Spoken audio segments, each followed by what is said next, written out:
Okay, let's unpack this.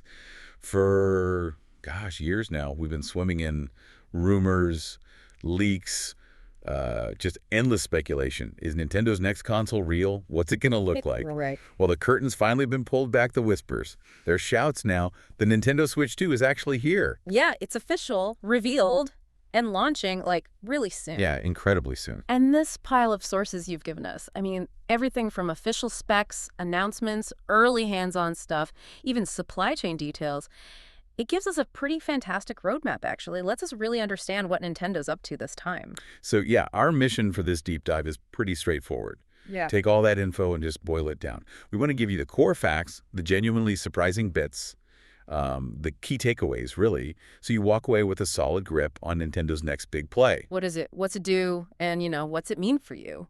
Exactly. Let's just jump right into what the material is telling us. All right, biggest news first. Launch date. It's June 5th. Wow. Which is like days away from when you're hearing this. That's close. And how they're positioning it is interesting. It's consistently described not as some radical new thing, but a significant evolution of the original Switch idea. Right. Visually, maybe it looks kind of familiar at first, but underneath, the refinements seem pretty substantial. Let's talk money. The console itself, standalone, is $449. Okay. There's also a bundle, includes a digital copy of Mario Kart World, that's $499. And, one thing noted is accessory prices are probably going up too. Okay. And getting one at launch sounds like it might be tricky. Yeah. The sources are highlighting that pre-orders have just been vanishing instantly wherever they've popped up. Wow. There's even that mention that U.S. pre-order timing was apparently hit by tariffs, something about duties on goods from Vietnam. Ah, right. I saw that. Okay. And it wasn't just the hardware reveal either. They showed it off alongside, 22 launch games? Yeah, a solid lineup, new first-party stuff, and importantly, some big third-party names, which I'm sure we'll get into. Definitely. Okay, so moving on to the actual device, how it looks, how it feels, key point right off the bat. It's bigger.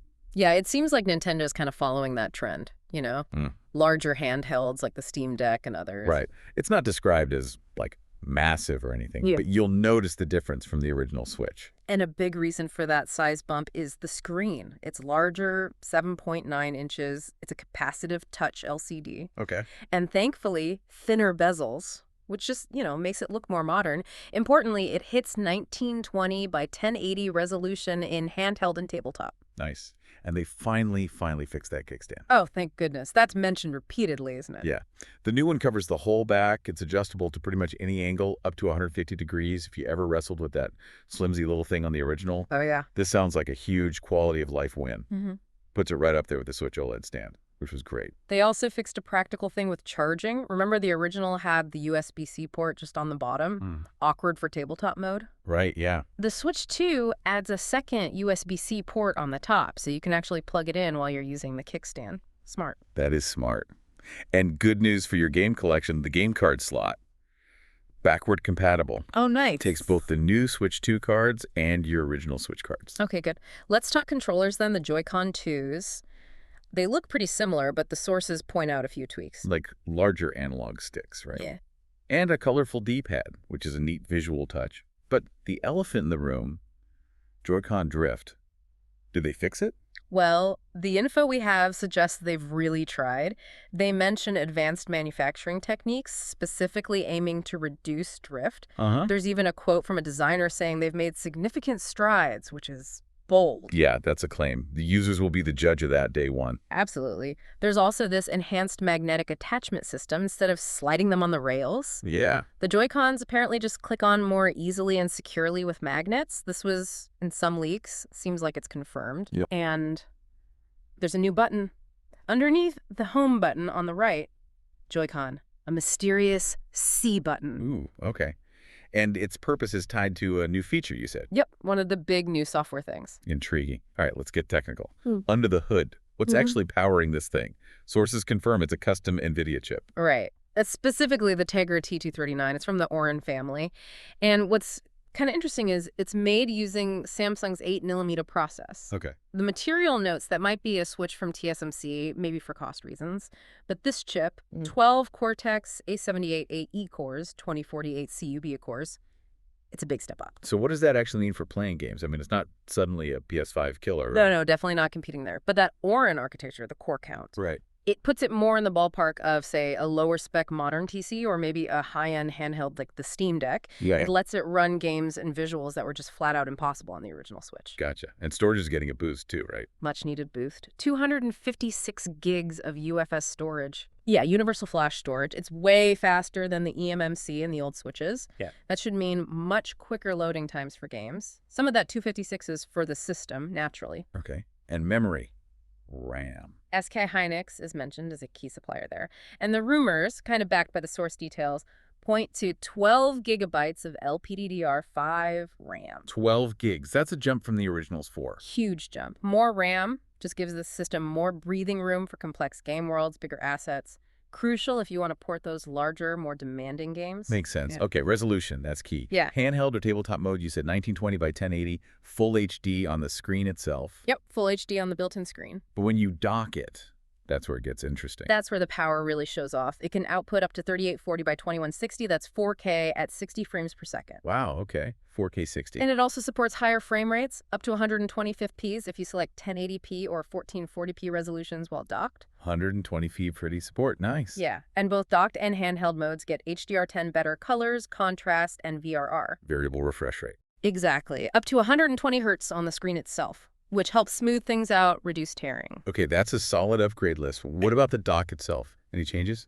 Slightly redesigned, looks a bit sleeker, softer edges, and apparently it lets you see more of the console's screen when it's docked, which is nice. Standard ports, though, HDMI, wired LAN, the system connector, AC adapter, and 2 USB 2.0 ports. Gotcha. Okay, let's talk about the really new things. Starting with game chat. This sounds like a pretty big deal. Fixing a long-standing complaint. Yeah, this seems major, and this is where that new C button comes into play. You press that, brings up a dedicated chat menu, Right. and the console itself has a built-in mic with noise cancellation, echo cancellation, auto gain, basically trying to make voice chat less of a hassle than needing apps or specific headsets. That's huge. And the functionality they described. Chatting across different games. Yeah. Viewing other players' screens. Sharing your screen. Exactly, all built in. Yeah. There's even mention of an optional Switch 2 camera peripheral that works with it. This could really change the whole social side of playing on Switch. Yeah, no kidding. Yeah. What about the other new feature? The mouse controls. Right. This is quirky. The Joy-Cons apparently have a mouse sensor inside. Like a literal mouse sensor. Seems like it. You can use them on a surface like a table and get PC-style mouse aiming. They showed it off with a game called Drag X Drive. Ah. And the early impressions from people who tried it said it works surprisingly well, even on different surfaces. Weird, but potentially cool for certain games. Okay. And expanding storage. You mentioned microSD Express. Yeah, it supports that newer, faster format, Yeah. up to 2 terabytes. Okay. Though, caveat, Mm-hmm. you apparently need an internet connection for a system update to enable that functionality. Ah, okay. Good to know. So all this new hardware, how does it actually perform? What do the early hands-on impressions say? Well, they give some examples. Cyberpunk 2077 was one they mentioned. Right, a demanding game. Very. And the build they played was early, mind you, but impressions pointed to frame rates around 30 to 40 Ps, depending on graphics or performance modes. Resolutions were about 720p handheld, maybe 1080p docked. But what was really telling was that the version running included the Phantom Liberty expansion. Oh, wow, the big DLC. Yeah, stuff that just couldn't run on a base PS4, let alone the original Switch. So that really shows the kind of power jump we're talking about. That's a good benchmark. Were there comparisons to other handhelds, like the Steam Deck? Yeah, some discussion there. A few sources suggested the Switch 2, being optimized console hardware, might slightly outperform something like the Steam Deck in some cases. Interesting. While also noting that, PC handhelds often have those issues with complicated UIs or worse battery life compared to a dedicated console. Right, the trade-offs. And what about third-party support overall? Yeah. The outlook seems pretty good. Yeah, the material highlights how crucial this is. Seeing big names confirmed, like Elden Ring and Cyberpunk, that's a huge statement. Well, Hopefully it means more developers bring their major titles over. absolutely. Being able to play games that just weren't possible on the old Switch is a massive selling point. Definitely a core part of the pitch. Okay, let's shift gears slightly. Connectivity. And then controls, specifically something that's causing a bit of a stir. Analog triggers. Right. Connectivity first. It supports Wi-Fi 6. That's an upgrade. Hopefully means faster game downloads than the original Switch sometimes struggled with. Let's hope. It's got Bluetooth, of course. The dock still has that wired LAN port. And yeah, fingers crossed, the general wireless performance is better. Fewer issues with Joy-Cons disconnecting if your hand covers them or something. Yeah, that could be annoying. Yeah. Okay, but the triggers, and this is interesting. No analog triggers on the Joy-Con 2s. That's what the sources indicate, yeah. And it's definitely a point of discussion, maybe even contention. It sets it apart from PlayStation or Xbox controllers. Can you just quickly break down why analog triggers are a thing people care about? Sure, think of digital triggers like on the current Switch as just on-off buttons. You press it, it's active. That's it. Right. Analog triggers sense how much you press them, like a gas pedal in a car. So in a racing game, you can feather the throttle or brakes. Or think back to GameCube's Mario Sunshine, how hard you pressed controlled the water spray. It allows for more nuance. Gotcha. So without them, certain genres like racing sims or games designed with that nuance in mind might feel a bit limited compared to other platforms. Exactly. Some see it as a strange omission for a modern console. Oh, and the discussion also touched on gyro controls. They work well in many Switch games, but the material noted sometimes they didn't feel quite as precise as, say, Wii aiming back in the day. Okay. Something to keep an eye on. Yeah. Battery life. This sounds complicated. Yeah, it is a bit. Based on the sources, the official rating is about 2 to 6.5 hours. Depends heavily on the game, obviously. 2 to 6.5. Okay, how does that compare? Well, the very first launch Switch back in 2017, similar range, about 2.5 to 6.5 hours. Okay. But the updated Switch model from 2019, the one with the better battery life and the Switch OLED, those were rated much better, like 4.5 to 9 hours. Yeah. And the Lite was maybe 3 to 7. So, the Switch 2's battery life is basically like the original launch Switch, but actually worse than the models Nintendo have been selling for the last few years. That seems to be the case, yes. It's likely just the trade-off for that much more powerful processor and GPU, maybe the higher res, higher refresh screen too. They just draw more power.